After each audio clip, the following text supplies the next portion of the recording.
Welcome, everybody, and good afternoon. My name is Camilla Fox, and I'm the founder and executive director of Project Coyote.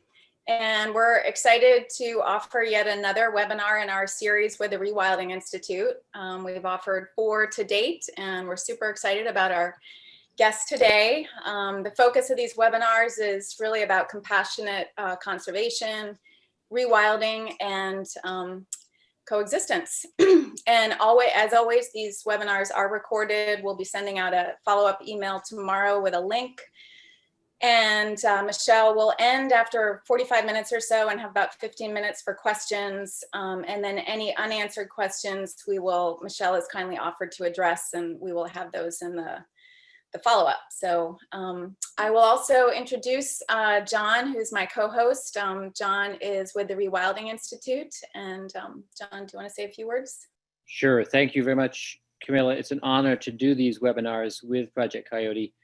Like Project Coyote, the Rewilding Institute is a small but mighty organization dedicated to restoring wildlife and wild places across the continent. And our fundamental mission is rewilding North America, very ambitious for a small group, and coexistence with carnivores and other wildlife is absolutely imperative to and central to that mission. So we're very pleased to be working with Project Coyote in many ways, but including these webinars. And so I mentioned that we will have the last 15 minutes for Q&A. If you have any questions, please hold them, but go ahead and put them into the chat or question box. It's my great pleasure to introduce today's speaker, Dr. Michelle Lute. She's also known as Dr. Coexistence. Michelle is a conservation scientist and advocate with more than 15 years experience in biodiversity conservation on public and private lands across the globe. She holds a PhD in social ecology from Michigan State University and an MS in animal behavior and ecology from the University of Notre Dame, and a BS in geography and environmental science. Michelle's work is largely focused in developing humane and effective solutions to address human-wildlife conflicts using an interdisciplinary approach. Michelle has authored more than 30 publications in ecology and social science disciplines to develop evidence-based approaches to promote peaceful coexistence. She has successfully ended the use of lethal tools in locales across the American West and documented strong public and expert support for coexistence. We are very pleased that Michelle has joined our team as Project Coyote's National Carnivore Conservation Manager. She's our latest staff member to join our team. Very pleased about her. So with no further ado, I will pass the virtual baton on to Michelle. Thank you so much, Camilla, and thanks to John and everyone at the Rewilding Institute, and to all of you today for joining and participating. I'm going to move to sharing my screen. All right, hopefully that's working now. So today you might notice that my title riffs on a rock and roll song made famous by Elvis Costello, written by Nick Lowe. I used it because I thought it was appropriate and funny, and I just recently revisited the lyrics and realized that the lyrics are actually really appropriate and could totally be talking about coexistence. I won't sing it for you, but a couple of lines are, as I walk through this wicked world, searching for light in the darkness of insanity, I ask myself, is all hope lost? Is there only pain and hatred and misery? So not a very light tone song, but very much one for navigating a difficult world and the questions around coexistence. The song ends with a question: where's the harmony, the sweet harmony? So on that very happy note, I wanted to first introduce myself a little bit more to let you know kind of where I'm coming from. And this is going to feed into why we're asking this question about what exactly is coexistence. So my background briefly, I'm a biologist, traditionally trained through my master's in ecology and animal behavior. There's some pictures of me with long-tailed macaque monkeys. I'm also a social scientist. So for my PhD, I took an interdisciplinary approach to understanding human-wildlife conflict, looking at wolves in Michigan as a case study to understand how to move from conflict to coexistence. I'm going to talk about that more today. I'm also an advocate. I've worked in academic positions, but I've also worked for great organizations like Project Coyote, which I'm so happy to have landed at. And basically, I'm an all-around weirdo who's just simply fascinated with the wild world and finding ways to share space with wildlife. I've worked in lots of different places. I've worked, researched, taught in Madagascar, Africa, South America, Southeast Asia, and of course, North America. Worked on lots of different species, from primates to wolves, from reptiles and birds. Lots of different species, lots of different people involved with conserving those species, and lots of different ecosystems. The common thread that I've found through a lot of this work is that the greatest need is finding solutions for conserving biodiversity very broadly, but also for protecting the vulnerable from the powerful. And when I talk about the vulnerable, that can be a carnivore species. We don't necessarily think of wolves as vulnerable as they move through the world, but they're vulnerable to human power structures that don't allow space for them. I also, when I mean the vulnerable, I mean the voices in wildlife decision-making that have not been represented traditionally. So that's another area where I really see that there is the greatest need. And I see all these challenges and actions fitting under the umbrella of coexistence. And I'll talk more about how those things all relate today. So today, I'm going to talk to you about research and advocacy around this question that we want to ask about what does it mean to coexist with wildlife. I'm trying, okay, advancing. My slides was not working. So I want to talk about this question. What does it mean to coexist? You might wonder, why is this question even important to ask? Don't we know what coexistence is? Aren't we, most of us in conservation, striving to do that? And I would say that based on my experience working in these different contexts with lots of different conservation professionals, varying advocates, and the public, I would argue that we don't necessarily yet agree or have the same goals in mind when we talk about coexistence. Or we might all have this vague general area that we're trying to strive for, but we really need to delineate very carefully what we mean when we talk about coexistence so that we can measure our progress and have really delineated goals towards that. So some people, when they talk about coexistence, they mean land sharing. So that means sharing space, spatial overlap between humans and wildlife. Other folks include land sparing, this concept that certain species might be best in protected areas, and that's still coexistence if they have a thriving population in a protected area, even if there's not spatial overlap with people. Coexistence could be a behavior. It could be an active behavior where we're actively trying to share spaces like our backyards with various wildlife. But it could also be passive. In the case of coyotes, they're in our backyards and lots of people don't even know it. So is that coexistence? There's lots of questions. So to illustrate this in a more specific example, I've got a picture of one of my favorite focal animals from my master's research. This is a long-tailed macaque monkey in Singapore, a highly dense urban city state that has a central catchment reserve of secondary and primary rainforest, where these monkeys move in and out of the forest and the urban area. So they have a diet that consists of wild foods, particularly fruits, but they also find food from human sources. So they raid people's fruit trees and their garbage cans. So conflicts are rare and they are low level, but they do occur and they do make the news. So in this sort of situation, when I was working on the ground there, I wondered, is this the ideal of coexistence? Low level conflict, mostly everybody's getting along and finding the food they need and the space they need to live out their lives. But there's lots of questions. Would it be coexistence if the monkeys just stayed in the forest and there was little spatial overlap?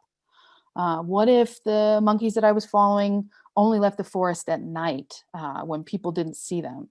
So there was spatial overlap, but not temporal overlap. Is that coexistence? Is that the ideal for coexistence? These questions are really context dependent, and they really the answers depend on who you ask. So these variations on human-wildlife interactions may or may not constitute coexistence. And this has sort of launched a lot of my academic work and also my advocacy, is to understand what is coexistence? Are we coexisting with wildlife in various contexts? And so I want to explore some of those ideas and definitions with you today. And I would also argue that before we can even talk about exactly what coexistence is, we have to examine why we're asking this question. We're trying to fill a need occurring at the nexus of humans and wildlife to find solutions to challenges that have traditionally been framed as conflict.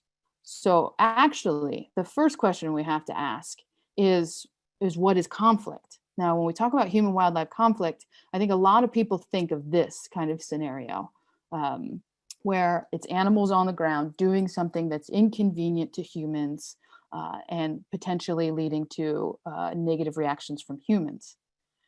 I would argue that while this does happen, these instances are rare. And when we're talking about human-wildlife conflict, it's often between human groups, this sort of us versus them dynamic. So in modern times, a lot of the conflict that we're really trying to address is between people about what to do about wildlife. So this us versus them dynamic, I use a theory from social psychology called social identity theory that's been used in lots of different contexts across the globe in all kinds of cultures to understand why people affiliate in certain groups and then compete between those groups. So this diagram is just a representation of any group of humans that may seem diverse. Think of your neighbors, think of a group of Americans. There's lots of different sociodemographics that might be represented in any particular large group.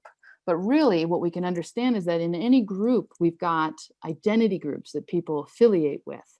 So these are people that are like-minded, that talk, dress, eat the same foods, share the same values, and they affiliate together, even if they're intermixed with other groups. And these are identity groups. And people can have multiple identity groups, and they can be salient and strong or not relevant in particular contexts. And so this is one way to understand stakeholders in a way that's more nuanced than just saying there's a hunter stakeholder, there's a wildlife advocate stakeholder involved in this issue. So as I mentioned, you have groups that you affiliate with, you call them the in-group, they're like you. Because you know those individuals well, you see that there's diversity in your group, and you see these people in a more positive light. Now there are people outside of your group, they're considered others because you don't know them as well. We often have these biases that assume that other people are homogenous. They're all representatives of that particular group that I don't understand, and they don't share the same values as me. And whenever you have competition, whenever you have perceived differences in access to resources between these groups, you get competition. So in the past, when we were hunter-gatherers, our competition between groups was for territory or access to food. And now it's really about access to power brokers and whose values dominate a decision-making sphere. So social identity theory helps us understand why people conflict. And rather than lumping people in silos of prototypical stakeholder groups, identifying groups in this way helps us identify why they're conflicting, what they're fighting over, and how to address that conflict. And so that's another area I want to talk to you about today. So this is a diagram of the moral community. And when you ask questions about ethics and values, you have to use conservation ethics to find ways of finding common ground and agreement among these groups that might be conflicting. So one of the ways to do this is to ask people how they attribute intrinsic value. Intrinsic value is the value of something to exist beyond its use to anyone else. So if we say, yes, wolves have intrinsic value, that means they have a right to exist whether or not people benefit from them or use them in any way. So when we're trying to define the moral community, we're asking who do people attribute intrinsic value to? In the past, it was only certain groups of humans that really had rights in this way. But as societies have shifted to be more inclusive, we've included all humans and now even non-human life and even potentially ecosystems in including them in our moral community. And when I ask questions of lots of different stakeholders and various different wildlife issues, I found that most people agree, or at least give lip service to this idea that wildlife have intrinsic value. when we start asking questions about what other uses or values trump intrinsic value, that's where we start to really get to the core of disagreement. So some people might say, yes, this wolf has intrinsic value, but the value of my companion animal or livestock trumps that value. So if they're in danger, then taking the life of a wolf is justified. Other people disagree and draw those lines in different places. Generally, postmodern societies are shifting away from various reasons to killing wildlife as being justified. But we still see a certain contingent of people believing that inconvenience is even appropriate to take the life of an animal. So this is still a sticking point in a place where I argue is the core of disagreement about decisions to manage or conserve wildlife in various contexts. So this is where coexistence comes in. We may not have to navigate these differing value judgments if tools and methods that promote coexistence are made easily available, habitual, and broadly supported by society. We might have certain people who believe the intrinsic value of an animal is trumped quite easily, but if it's just habitual, if it's just a normal part of society to say, not leave your pet food outside, then perhaps that question of intrinsic value is moot, and we can move on and we can still promote coexistence. So now to our original and main question, what is coexistence? How do we define it and measure it in the world?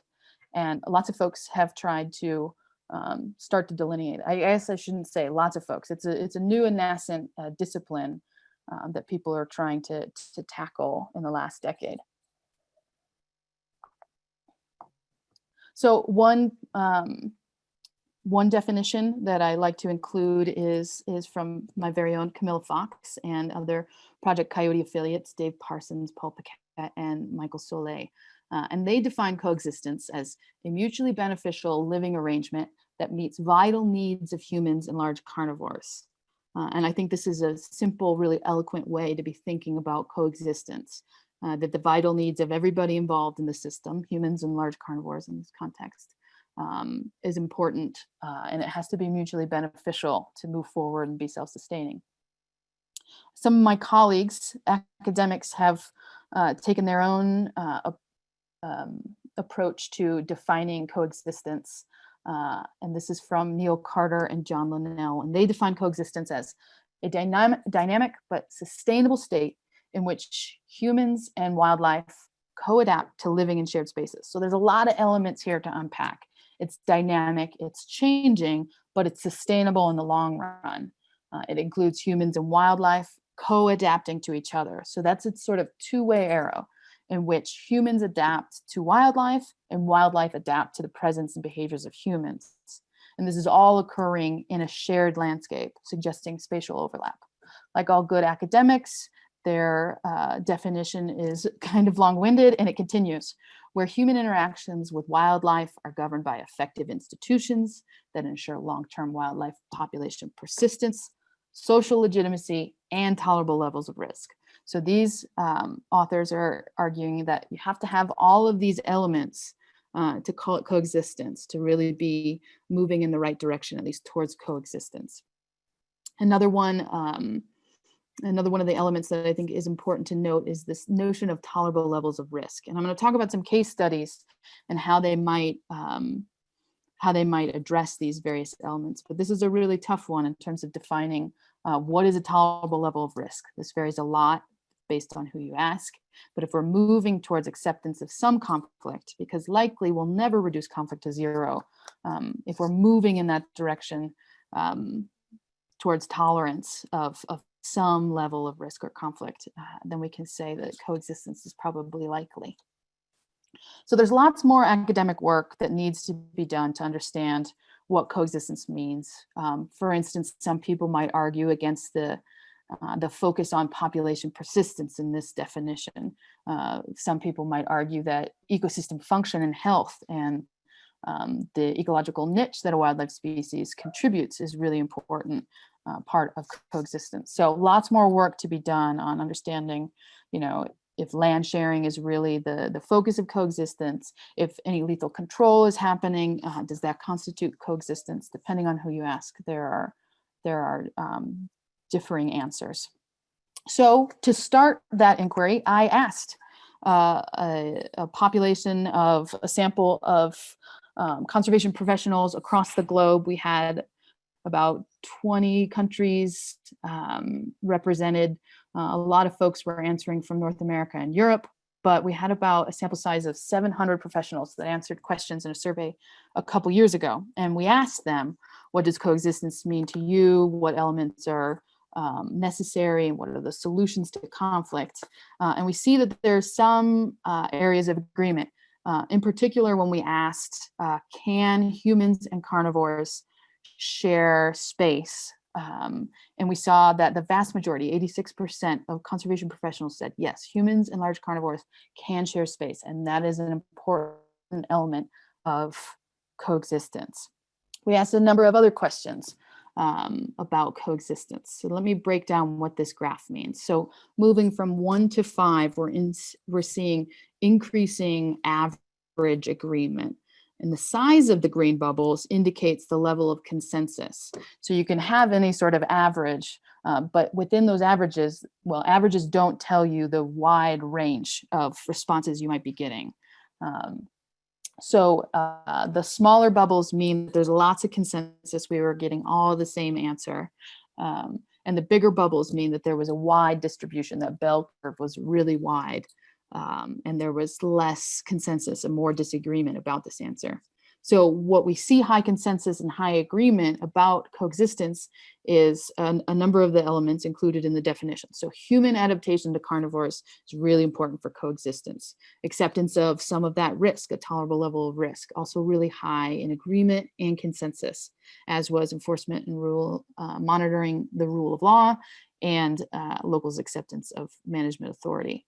What we do not see high agreement or consensus was the permitting regulated hunting of carnivores or prohibiting any killing of carnivores. So we see that the lethal issue is still somewhat contentious, even among conservation professionals. But we see a couple of areas to really focus on. Human adaptation to carnivores is one that we have a lot of control over and can promote coexistence through those methods.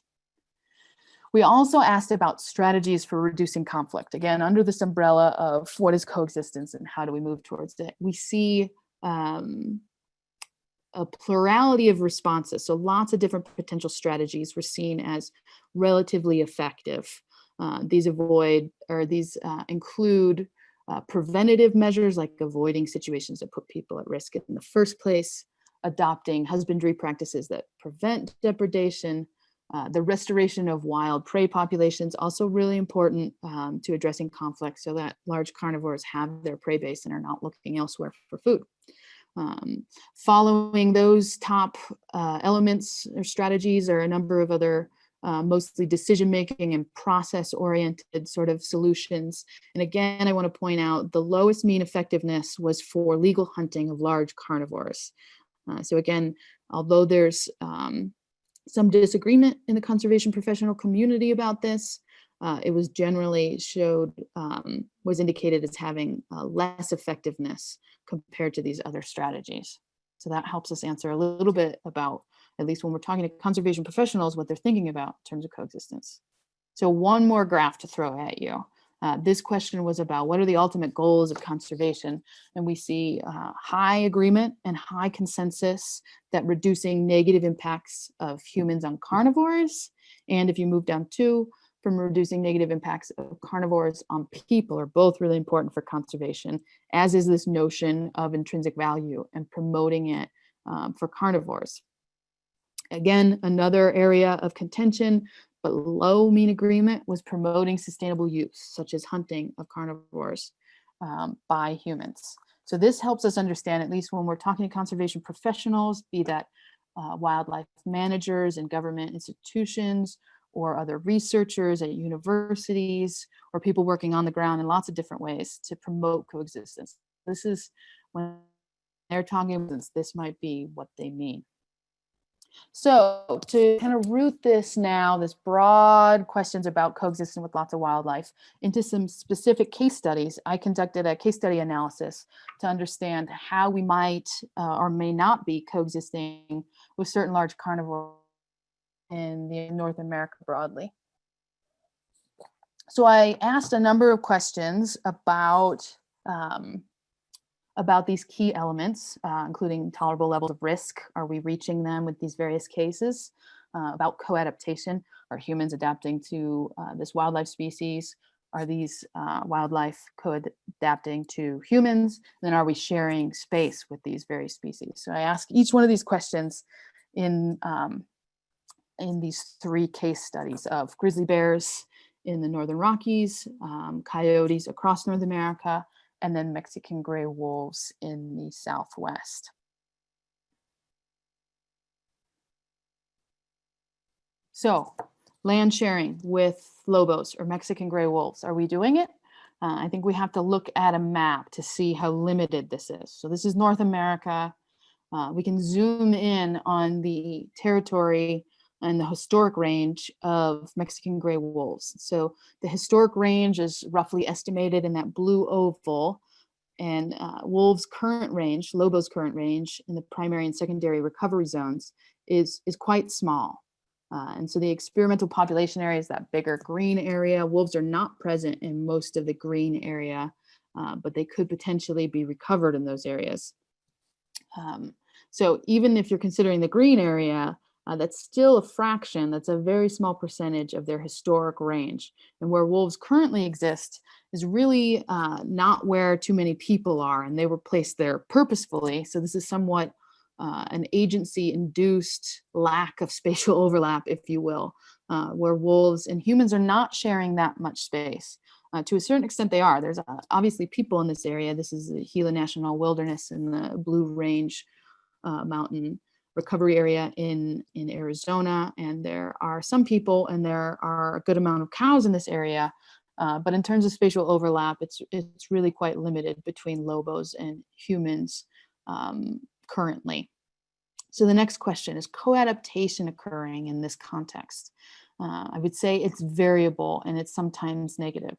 So although wolves are thought of as a symbol of wilderness, they're actually found in lots of different habitats. They're a generalist, and they're pretty flexible in their diet.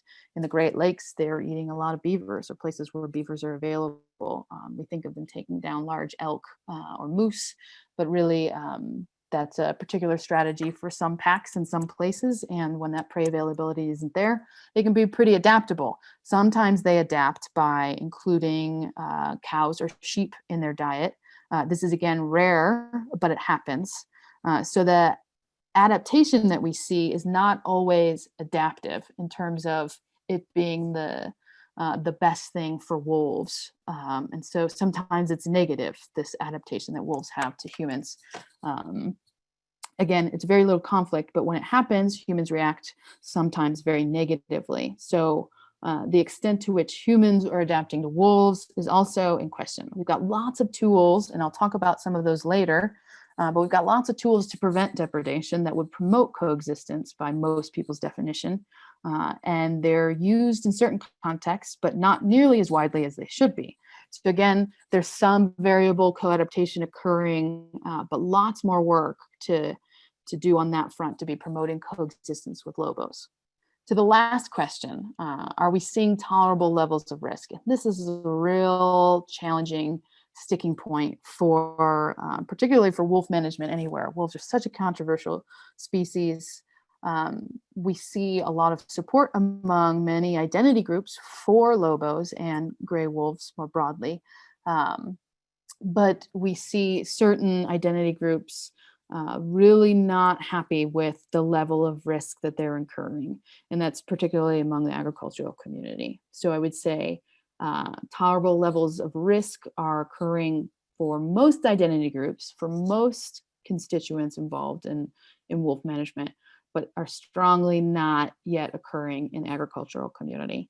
And this is a question of will we ever get to zero likelihood of conflict? Probably not. and how can we make some conflict acceptable? And that's by preventing it. And again, like I said, I'll talk about some of those tools a little bit later. Moving on to the second case study, coyotes in North America. They're everywhere. This is a really easy question, this first one to answer. Are we sharing land? Yes, indeed. Coyotes are just about everywhere we are across North America. So as we've decreased wolf populations, we've allowed coyotes to expand. They may have expanded into North America, across North America from their a range in the Southwest several times, but this map kind of shows the most recent expansion and timing. So we now have coyotes in New York City, downtown LA, on O'Hare Airport, and everywhere in between, rural, suburban, and urban areas. We're sharing space with coyotes, whether we know it or not. A number of years ago, I interviewed Camilla about coexistence with coyotes, and I loved her phrasing. I think she said, we're silently coexisting in most contexts because coyotes are everywhere and we don't necessarily realize they're in our backyards. So again, this comes up to the question of, active versus passive coexistence. But in terms of land sharing, in terms of spatial overlap, it's definitely happening, for sure. Is co-adaptation happening?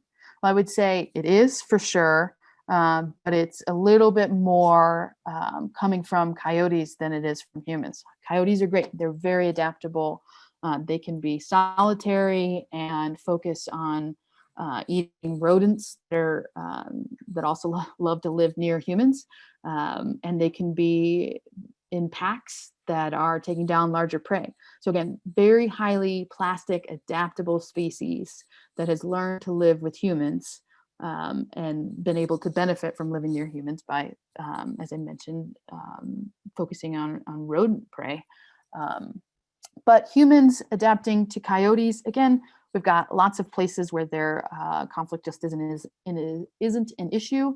And so people are passively adapting to coyotes. Lots of instances where people are learning that, oh, coyotes are in my backyard and I need to adjust my behavior. I need to keep my small pets on a leash. I need to not have pet food in my backyard. So people are definitely in lots of contexts adapting, but there are always certain caveats and, so to speak, bad apples that are breeding conflict in certain areas because they're not adapting to the presence of coyotes by making simple changes.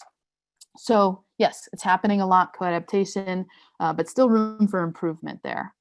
As for our third question, tolerable levels of risk. Again, most people that coyotes don't pose a risk and they're fine sharing space. So I would say in a lot of realms, this is happening, but there's always that caveat. So it's mostly yes, but there are certain individuals and certain organizations, even including the US Department of Agriculture's program called Wildlife Services, that are not finding any sort of tolerable level of risk, and instead are lethally controlling coyotes and probably breeding more conflict by doing that. So as I mentioned, Wildlife Services, they will prophylactically kill coyotes during calving or lambing seasons when you have vulnerable young livestock on the ground. They will just basically aerially gun, poison, trap coyotes in lots of places just to momentarily try to push their population numbers down to protect livestock. There are better ways to prevent or to protect vulnerable livestock, such as sheltered calving areas, synchronized breeding, where you can bring all the mothers in to give birth in a place that's protected by humans and sheltered, and that also protects animals from dying of disease when they're not being monitored. So there's lots of other tools that people could use, and yet they don't. So this is a big caveat. It's a big black eye on wildlife services and federal agencies that are not coexisting with wildlife. Moving on to our third case study, grizzly bears in the Northern Rockies. Are we sharing land with these species? I would say it's limited. If you see in the picture from 1880, that green extent is the extent of grizzly bears in the American West. They were basically found everywhere except for deserts west of the Mississippi. But as of 2010, you can see the green in that map being the current extent of grizzly bears. This is like Mexican gray wolves, a situation in which bears are mostly in wild lands where people are not. The important exception is that there's lots of people visiting Yellowstone National Park, where that lower, the more southern green blob population extent is.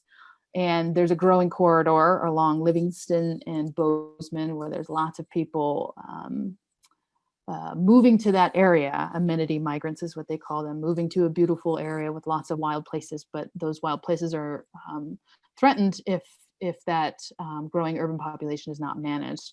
So they're in close proximity to grizzly bears. So although spatial overlap between humans and grizzly bears is currently limited, it may not always be that way, as hopefully grizzly bears recover and as potentially people expand in that area. Coadaptation, is it occurring? I would say, and so this is a really interesting case where it varies by the age and sex class of individual bears. And I can't get into the details right now, but basically adult females and their dependent young, as well as subadult males, may be moving and using landscapes closer to humans, in part to avoid adult male grizzlies, who are usually the least tolerated of individuals and are not affiliating close to human areas. We also have an issue of ecological traps, where there are places that bears really like. It's great habitat. There's tons of huckleberries and various food to fatten up before the winter. But these are also places that people like to be.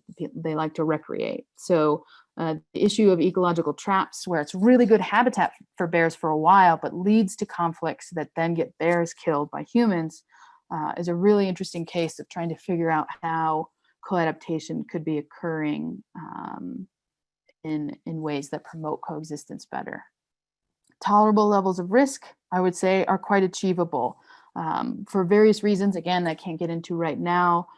Bears are more accepted than very controversial wolves. I think the short answer is the Little Red Riding kind of mythologies that really vilify wolves over any other species. Debate that as well in the questions about what's the most controversial species. But for the most part, people seem to be more open-minded about coexisting with bears, and the risk is low enough that it doesn't seem to be aggravated by these other mythological or cultural ideas about the species. So quite achievable, but of course, still more work to be done.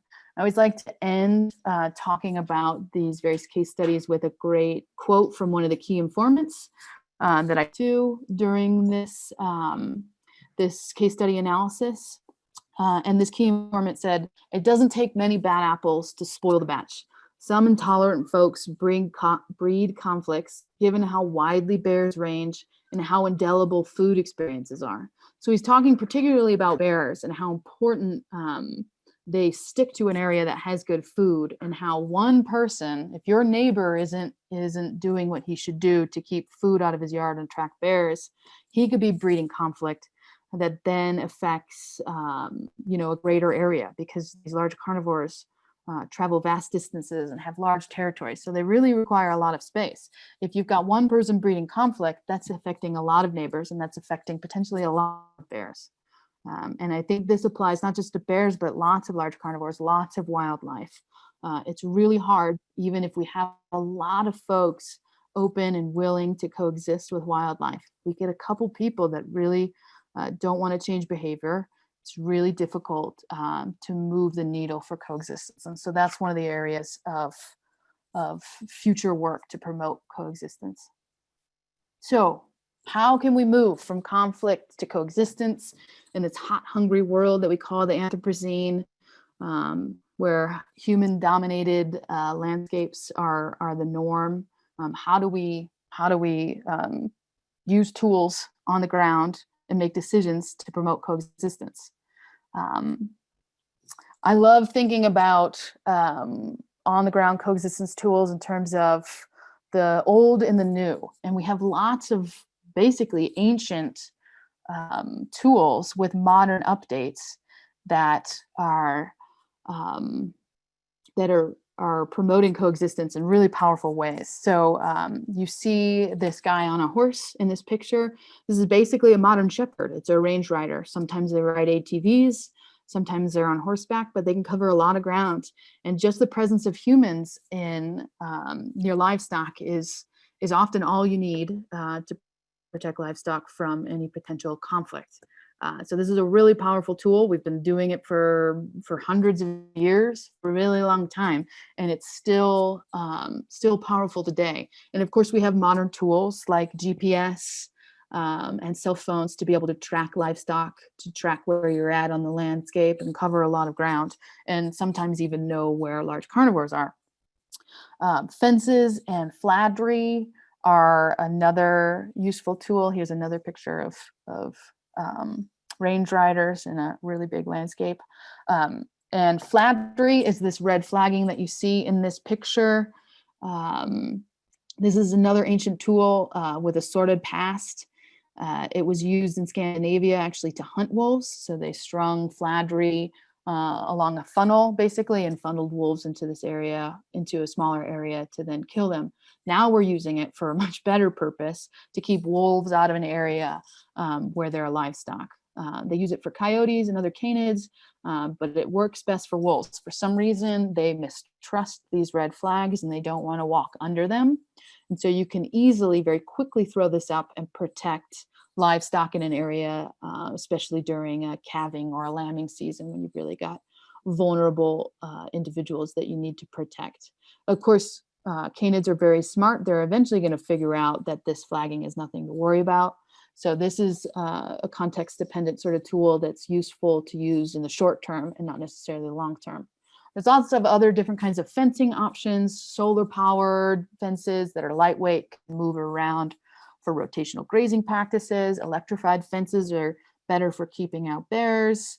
So there's lots of different tools. Guard dogs are another one, very context dependent. Certain breeds bark a lot, so you don't want them near other human residences. Certain breeds are better for backcountry, really rugged terrain. So there's lots of different tools, a whole suite of tools. There's a whole suite of tools. There's fox lights, there's rag boxes, radio activated guard boxes, all kinds of tools that can be used, but are really context dependent.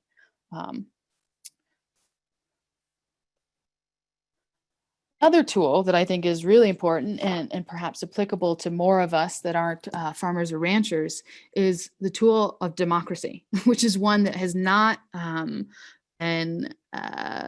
we haven't had very democratic decision making about wildlife up until this point. So this is a picture of Richard Nixon signing the Endangered Species Act, an historic day. But you'll see that not everybody's demographics are represented in this picture. It's all older white men deciding this. And I would argue that to this day, there's a lot of decisions about wildlife that are still being made by these sorts of folks. And we really need to truly promote coexistence. We have to return to democracy and other forms of inclusive decision making. We have to lobby for or against various legislation. One important one that's coming up is a ban on traps on public lands in New Mexico. There's lots of other options, lots of other legislation that's hopefully coming now that we have a better federal administration. So things to look forward to on the state and federal level are hopefully coming up for the next 4 years and beyond. There's also, as we've seen, ballot initiatives are a powerful tool in lots of states, and those could be used to promote coexistence, as we've seen, to take away certain lethal tools, but they can also have a cultural backlash, as we've seen with constitutional amendments to, quote unquote, protect the right to hunt and fish. So we have to be careful about these tools and really use them wisely, but they can be really powerful. Another example is obviously the referendum to introduce wolves into Colorado. So these are all potential democratic tools to use to promote coexistence. And another one that I like to talk about is promoting and driving public input. And this could be on state regulations, administrative rulemaking, federal legislation of all sorts. And the one really great creative idea that I love to include is from this comic artist who goes by the Oatmeal. And so typically he is writing funny comics about flying kittens. He had a really popular board game that came from one of his comics that you may be familiar with his style because of that. But several years ago, he found out about a federal decision regarding promoting coexistence of grizzly bears in the North Cascades. And he put together this comic and drove over 50,000 comments. So typically federal public input, you are lucky if you get several thousand comments on any particular decision.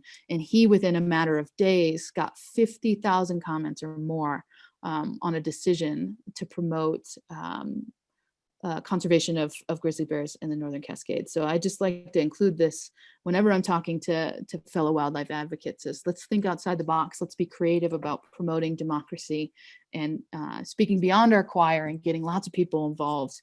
I think this shows that people really do care about large carnivores and other wildlife, and they really do care about coexistence, and we just have to tap them. So I think I'm reaching my time. I'll just end with that note. We need creative thinking. We need diversity in inclusive decision-making about wildlife. So we need everybody promoting coexistence in their backyard, in their town halls, and in their voting booths. And there's lots of tools to collaborate with each other and collaborate with other environmental justice efforts. It won't be easy, but it's really important, and there's lots of good work to do. So these are the frontiers of future coexistence initiatives, and I welcome everybody's questions and comments. And this is just a number of the papers that I referenced today. I kind of include these as a shout out to my co-authors. Happy to share any of these papers with people who are interested in digging in more detail about coexistence. So thanks, everybody. Beautiful, Michelle, thank you. All right, so we have a number of questions that have come in. I will start with Julie Sutton's question. She asks, have you found that fencing is a controversial tool, particularly on rangeland? Yes, it seems that most of the tools we want to promote for coexistence can be controversial among certain demographics, certain individuals, certain folks. I think it speaks to the difficulty in what we call in the academic sphere, the diffusion of innovations. Whenever you're seeking behavior change, whenever you're trying to get somebody to do something new or get yourself even to do something new, it's really, really difficult to change the status quo and implement new tools. And fencing is one of them. So fencing obviously has its own ecological drawbacks. Unless it's wildlife friendly fencing that allows for migration of pronghorn or mule deer, or whatever the particular species in the area is, it can be dangerous and lead to mortality of wildlife. So you have to really design it well, and it has to be wildlife friendly. And then there's maintenance. So there's a lot of barriers to implementing fencing, but when you do have livestock on the landscape in certain places, fencing can be the best way to separate large carnivores from livestock on that small scale that you need. But if you're doing rotational fencing or rotational grazing, fencing can be difficult to plan. So again, that's where you need lightweight fencing or you need other tools. So yeah, it can be controversial like a lot of them, but it's appropriate in certain contexts. Great. John, do you want to pose a question? Sure. One from Maureen Gustafson. When so many conflict reduction tools are available, and some of them are relatively simple to implement, why are so many ranchers and other property owners resistant to using them? I think I sort of addressed that, so hopefully I don't sound like a broken record, but I think it's just a matter of behavior change. And so that, it's hard to learn new tools and new skills at any stage. People are reluctant to do that. And it also requires an investment of resources. It takes time and money to put up fences and to maintain them, or to learn new tools, to invest in fox lights that will deter carnivores in certain contexts. So various technologies may not be trusted also by certain ranchers. They're used to doing things a certain way, and it's worked in the past for them. At least by their measures, it's working. It's not necessarily allowing carnivores in these landscapes. So there's room for improvement, of course. But I think this is where, again, social identity theory comes in that you trust individuals in your own group more. So when they're the people communicating, hey, I used this tool and it actually really works, instead of a wildlife advocate coming in who lives in the city that's not in your county and says, you should use this tool. People are right to say, like, do you really know what you're talking about? I get that a lot. I try and promote these things. And people ask me, do you really know what you're talking about?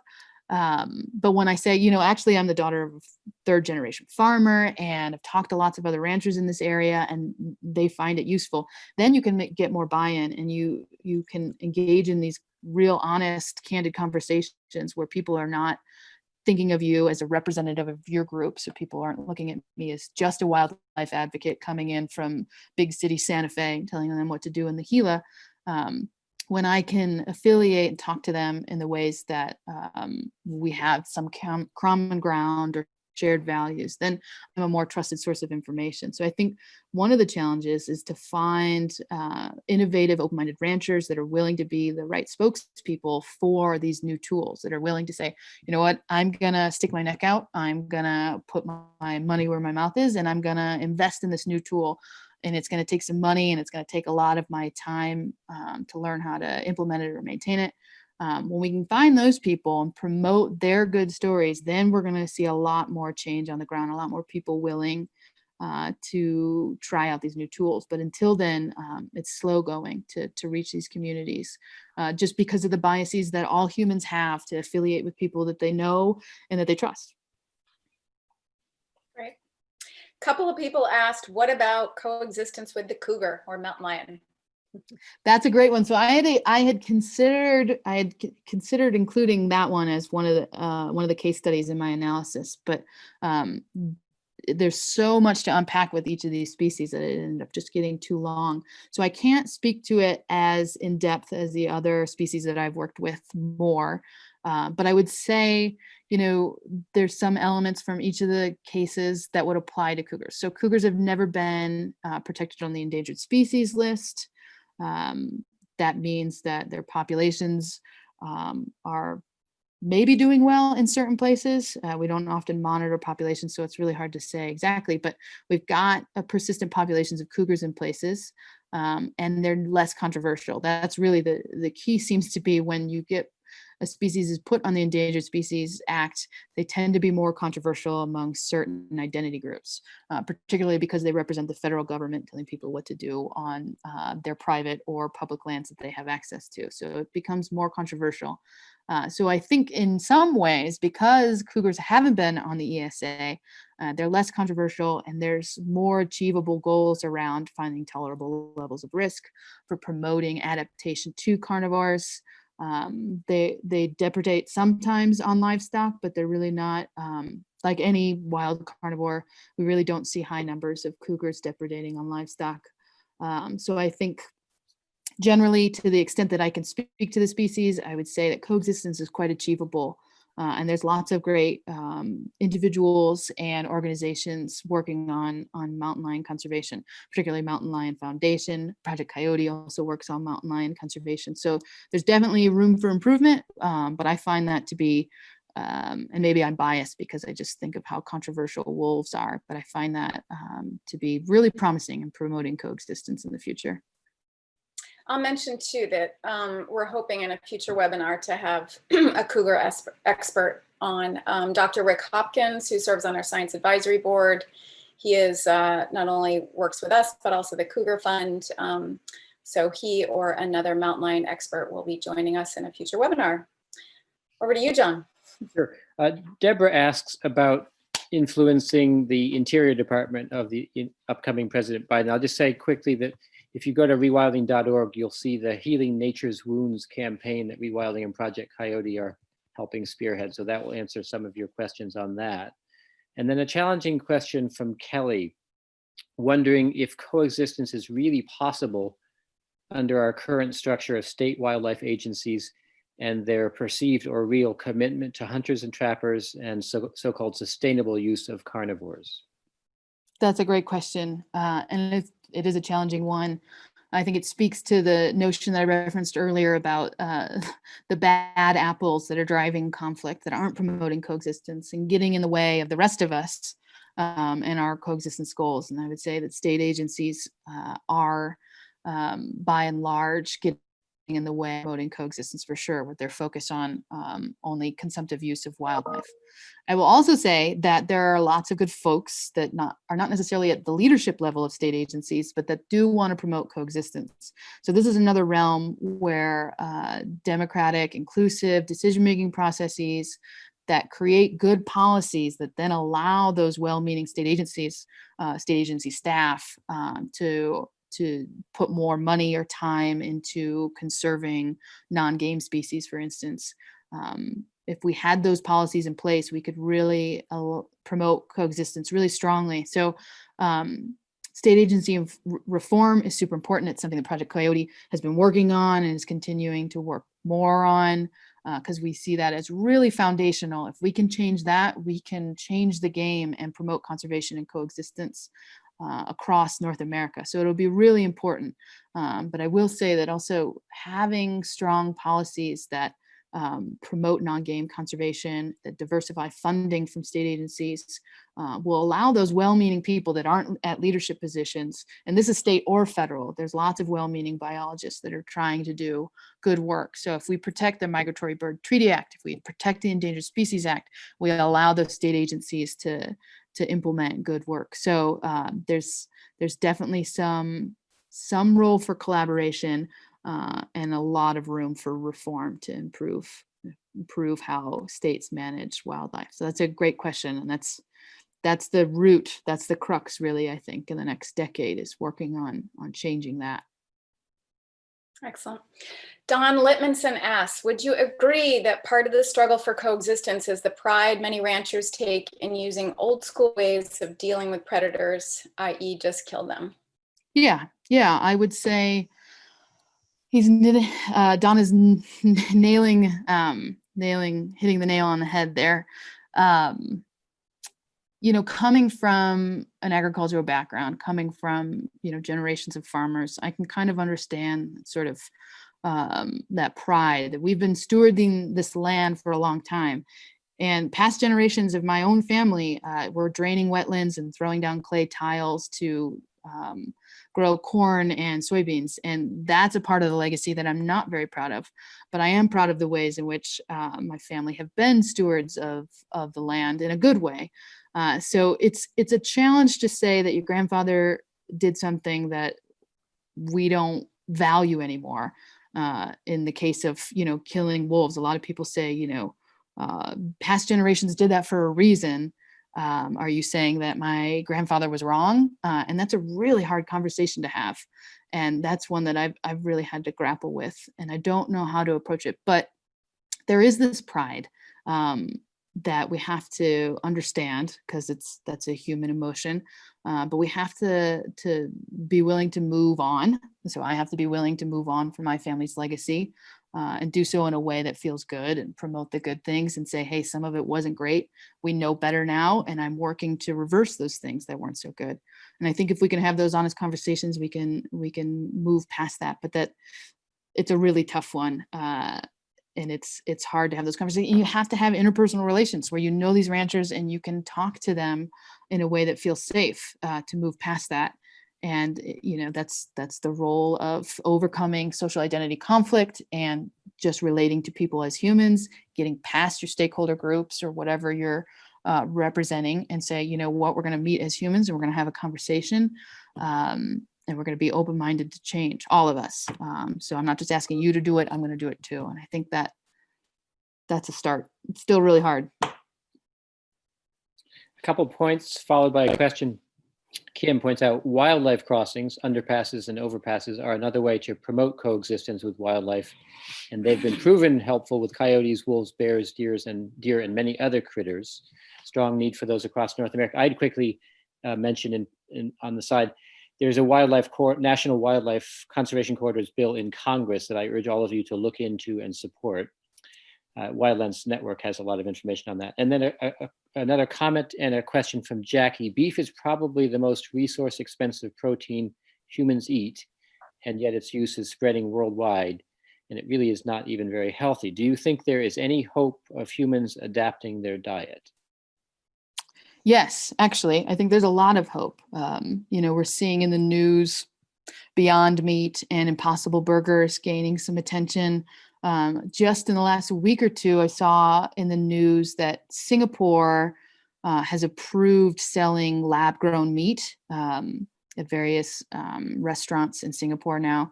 So we're on the cusp of a huge change to the industry.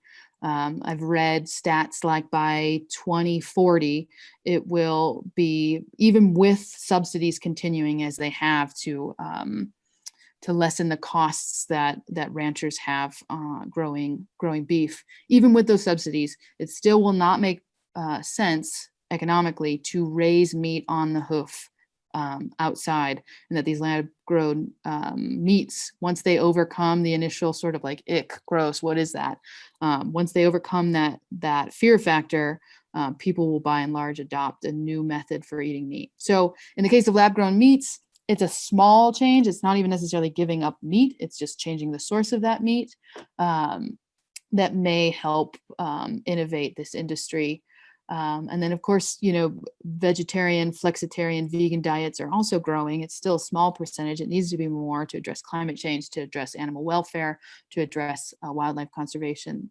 And that seems to, as I've said, innovation of various different ideas and diffusion of those new behavior changes, really hard and slow, but it's happening for sure. So there's definitely different models for promoting a different way of feeding ourselves in a healthy way. And there's lots of challenges still to overcoming various energy inputs and making food efficient and safe and healthy and nutritious.